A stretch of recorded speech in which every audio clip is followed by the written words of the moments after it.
Hi guys, in today's video I'm going to show you how you can find RAM type in Windows 11.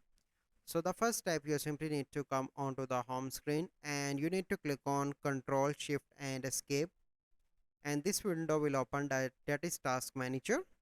And then you simply need to click on Performance, and here you can see CPU, and the second one is memory of your RAM.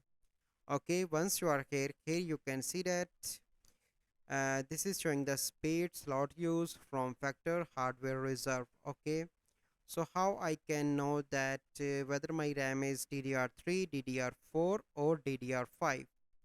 So here you can see that slot used, and on the top here you can see speed. So click on the slot used like this.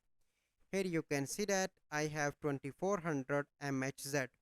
So if your RAM is 2400 mhz, it means that it is DDR4.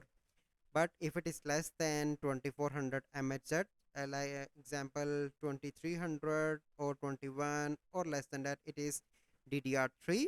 And let me show you DDR5 mhz. So here you can see DDR5 mhz. So here you can see that 4800 to 6400 mhz. So it means that if you have this mhz showing here, it means that you have DDR5. So this is the process to find RAM type in Windows 11. So I hope you find this video helpful.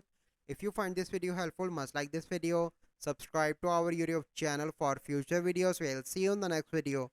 Thank you. Have a good day.